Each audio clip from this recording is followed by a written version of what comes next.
দেখেন, ইতিহাসের বর্বরতম যে নারকীয় ঘটনা সেটা আমরা গতকালকে প্রত্যক্ষ করেছি, যে একটা মানুষকে পাথর মেরে মেরে হত্যা করা, এবং হত্যা করার পরেও সেই নিথর দেহের উপরে উঠে নৃশংস বিজয় উল্লাস করা, দানবীয় নৃত্য করা, এটা আসলে আমার কাছে মনে হয় না যে বাংলাদেশে ঘটনায় এটা একটা মানে উল্লেখযোগ্য বলা চলে নৃশংসতম ঘটনা, যেটা বাংলাদেশ আগে কখনো প্রত্যক্ষ করেনি।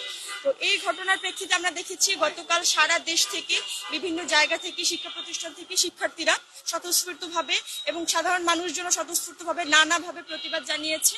আমরাও আজকে এই সংবাদ সম্মেলনের মাধ্যমে আমাদের কর্মসূচি ঘোষণা করেছি। আমরা আজকে সন্ধ্যা 7টায় শাহবাগ থেকে মশাল মিছিল নিয়ে বিক্ষোভ প্রতিবাদ করব।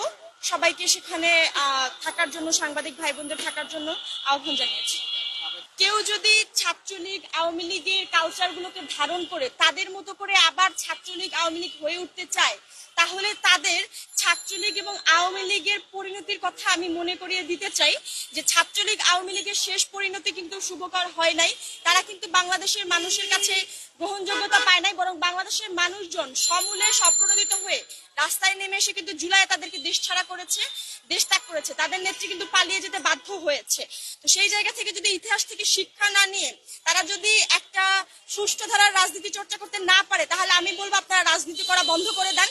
কারণ মানুষের জান নিয়ে যেই রাজনীতি হয়, মানুষের জীবনের যেখানে যেই রাজনীতির মূল্য থাকে না, সেই রাজনীতির কোনো বাংলাদেশের দরকার নেই। আপনারা রাজনীতি করা বন্ধ করে দেন।